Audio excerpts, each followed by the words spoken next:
నమస్తే, నేను Roja. Welcome to special debate. దేశంలో పండుగల సీజన్ సమయానికి సామాన్యులకు షుగర్ షాక్ తగులుతోంది. అమాంతం పెరుగుతున్న చక్కెర ధరలకు చెక్ పెట్టేందుకు కేంద్ర ప్రభుత్వం కీలక నిర్ణయం తీసుకోగా ఇప్పుడు అదే పాకిస్తాన్కు సరికొత్త ఆశలు రేపుతోంది. భారత్లో డిమాండ్ పెరుగుతున్న తరుణంలో తమ వద్ద ఉన్న మిగులు చక్కెరను ఎగుమతి చేసి ఆర్థికంగా గట్టెక్కాలని పాక్ వర్గాలు భావిస్తున్నాయి. అసలు ఈ పరిణామాల వెనక ఉన్న అసలు కథ ఏంటి? పాకిస్తాన్లో 12 లక్షల టన్నులకు పైగా చక్కెర మిగులు నిల్వలున్నాయి. కొత్త చెరకు పంట వచ్చేలోగా వీటిని వదిలించుకోవాలని పాక్ షుగర్ మిల్స్ అసోసియేషన్ చూస్తోంది. భారత్కు సమీపంలో ఉండటంతో రవాణా భారం తగ్గటమే కాక ఎగుమతుల ద్వారా విదేశీ మారక ద్రవ్యం లభిస్తుందని, తద్వారా మిల్లుల లిక్విడిటీ పెరిగి రైతులకు బకాయిలు చెల్లించొచ్చని హుంజా షుగర్ మిల్స్ ప్రతినిధి చౌదరి మొహమ్మద్ వహీద్ ఆశిస్తున్నారు. అయితే అటారీ వాఘా సరిహద్దులు మూతబడి ఉండటం, నేరుగా ఎగుమతికి ఒప్పందాలు లేకపోవడంతో పాక్ మిల్లులు తమ ప్రభుత్వ ప్రత్యేక అనుమతుల కోసం ఎదురుచూస్తున్నాయి.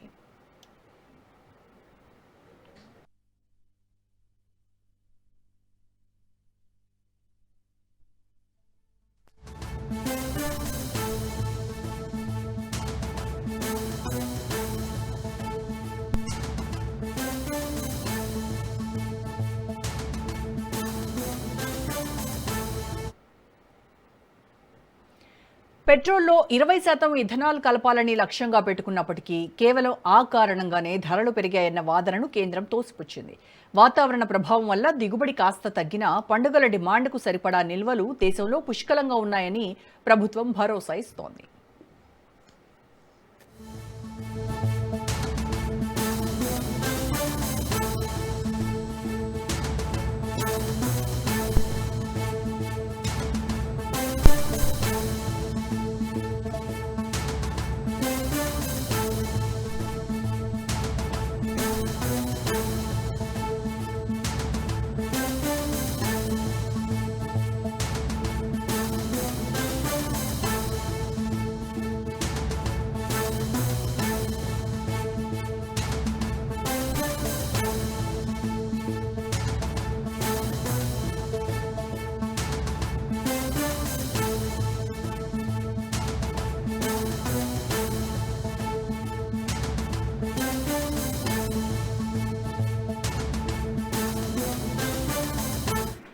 ఇదే అంశానికి సంబంధించి డిబేట్లో డిస్కస్ చేద్దాం. పార్టిసిపేట్ చేస్తున్నారు సీనియర్ విశ్లేషకులు ప్రొఫెసర్ మురళీ మనోహర్ గారు.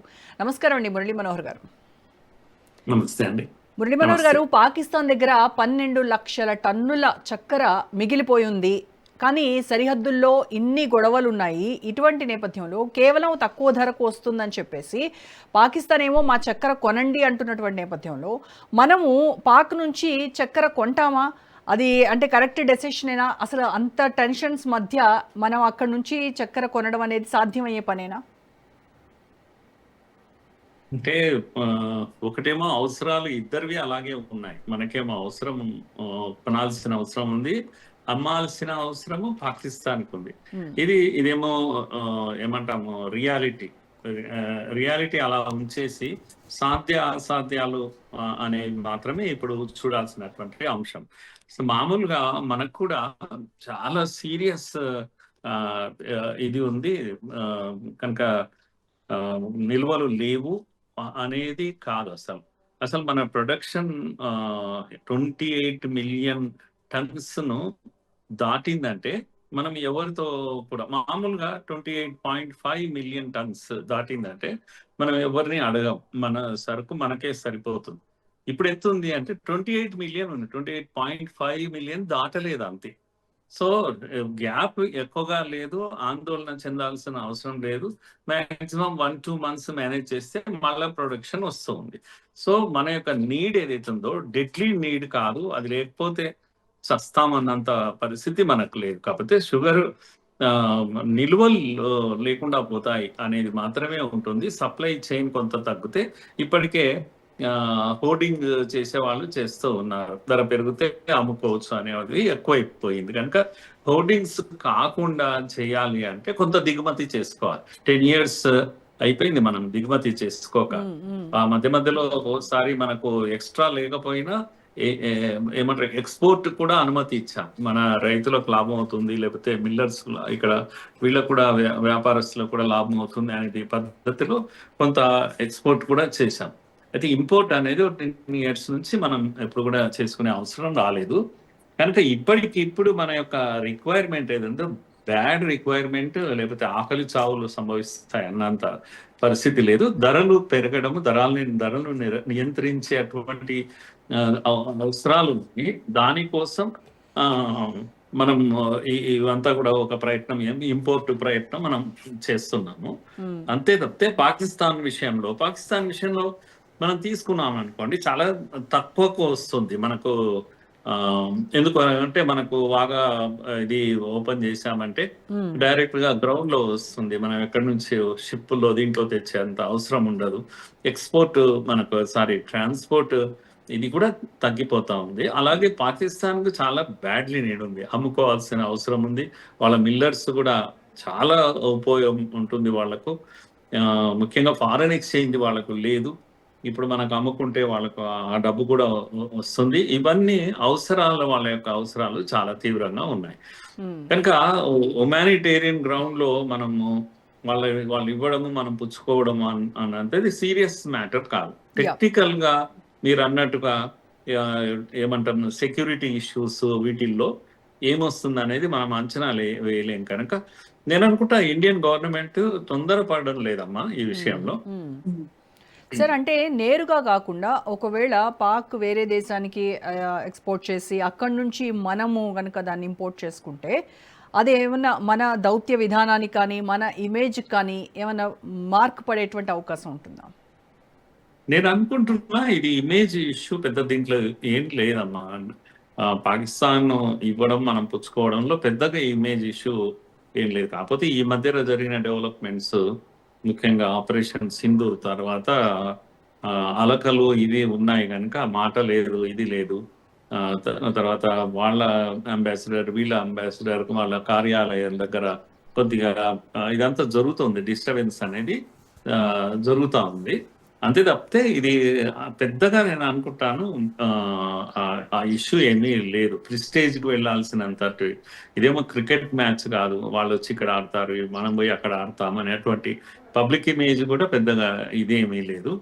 కాకపోతే మనం ఆలోచించుకోవాల్సింది ఇది. పాకిస్తాన్కి ఏమో అవసరం ఉంది, వాళ్ళు రెడీగా ఉన్నారు, వాళ్ళు ఇవ్వడానికి వాళ్ళకేం మొహమాటం కూడా ఏం లేదు. మనమే అందుకే గంభీరంగా ఉన్నాం, కాస్త ఆలోచిస్తూ ఉన్నాం. ముఖ్యంగా నేను అనుకుంటున్నది, ఇప్పుడు ఉన్న ప్రభుత్వం నుంచి వర్గాల నుంచి తెలుస్తున్నది ఏంటి అంటే, ఈ మన దేశంలో ఉన్న హోర్డింగ్స్ ఏవైతున్నాయి అవి చాలా పెద్ద ఎత్తున ఉన్నాయి. దాన్ని నియంత్రించడానికి ప్రభుత్వం వైపు నుంచి అన్ని చర్యలు ప్రారంభం అయిపోయినాయి.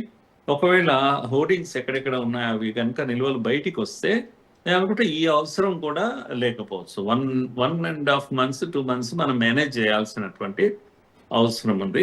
ప్రభుత్వము ఆ దిశగా ఎక్కువ ప్రయత్నాలు జరుగుతున్నాయని మనకు తెలుస్తున్నటువంటి విషయం. అందుకని మనము పాకిస్తాన్తో కొనే అవసరం కూడా ఉంది, పైనుంచి విదేశాల నుంచి కూడా.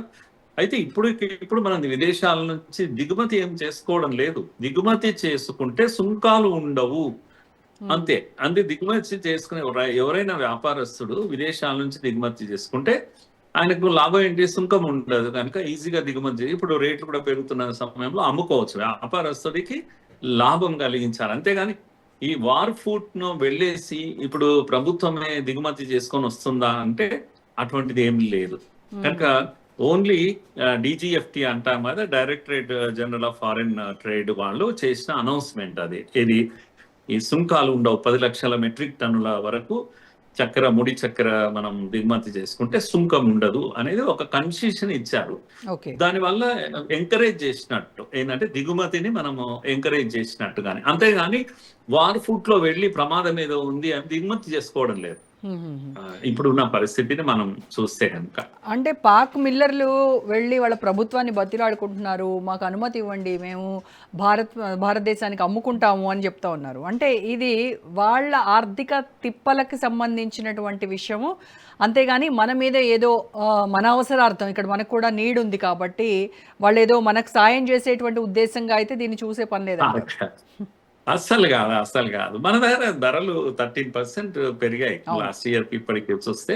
కనుక ప్రభుత్వం ఒత్తిడిలో ఉంటుంది తప్పకుండా. అంత ధరలు పెరిగితే ఊరికే ఉంటుందా ఈ ప్రభుత్వం? కనుక వెంటనే చర్యలు చేపట్టింది. పాకిస్తాన్‌కు బ్యాడ్లీ రిక్వైర్మెంట్ ఉంది. వాళ్ళకు చాలా ఎంత ఊరట ఉన్నా రైతులకు ఊరట, మిల్లర్స్‌కైతే ఎంత ఊరటనో హోర్డింగ్స్ వాళ్ళు కూడా అక్కడ అమ్ముడుపోక పెట్టుకున్నారు వాళ్ళు సరుకు. మళ్ళా నెక్స్ట్ ఇప్పుడు పంట వచ్చి మళ్ళా ఉత్పత్తి ప్రారంభమైతే పెట్టుకోవడానికి ప్లేసే లేదు వాళ్ళకు. అట్లా చూసినా కూడా. కనుక అది ఖాళీ చేయాలి. కొనేవాళ్ళు లేరు. వాళ్ళకు ఇబ్బందులు ఉన్నాయి. వాళ్ళ ఇబ్బందులు చాలా ఎక్కువున్నాయి. హ్మ్. మనకు అటువంటి ఇబ్బందులు ఏమీ లేవు. కనుక తొందరలో మనమేం లేము. హ్మ్. తీసుకుంటే నష్టం లేదు. పాకిస్తాన్‌తో తీసుకుంటే నష్టం లేదు. పాకిస్తాన్ అమ్ముకుంటే లాభం వాళ్ళకు బ్రతుకుదెరువు అవుతుంది. అంతేగాని మనం కూడా కాస్త ఇటువంటి విషయాలొచ్చినప్పుడు హ్యుమానిటేరియన్ దీంట్లోనే చూడాల్సొస్తుంది. కాపోతే ఉల్టా మాట్లాడే వాళ్ళుంటారు. చూసారా పాకిస్తాన్‌తో మళ్ళా దిగి వచ్చారు. ఇలాంటివన్నీ మాట్లాడుతూ ఉంటారు గానీ, ఎలా అంటే మనం నీళ్లు ఆపామక్కడ ఒకవైపు. హ్మ్. కనుక ఎక్కడ యుద్ధం కంటిన్యూ చేస్తున్నాం. ఇండైరెక్ట్ వార్ అనేది కంటిన్యూ అవుతూనే ఉంటుంది. కనుక మనం ఎక్కడ ఏం తగ్గడం లేదు. పాకిస్తానే ఆలోచించుకోవాలి. ఈ విషయంలో కూడా మరి వాళ్ళేదైనా హామీ ఇస్తే మేము ఈ టెర్రర్ యాక్టివిటీని మేము ఇది చేయము, ఎంకరేజ్ చేయమని హామీ ఇస్తే ఇంకా బాగుంటుంది. ఎందుకంటే ఈ వాణిజ్యం ఇది కూడా కొనసాగుతా ఉంటుంది. అట్లా కూడా ఆలోచించవచ్చు. కానీ హ్మ్. పాకిస్తాన్ గదా! అట్లా ఆలోచిస్తే అది పాకిస్తాన్ కాదు. ఎందుకవుతుంది? యాహ్!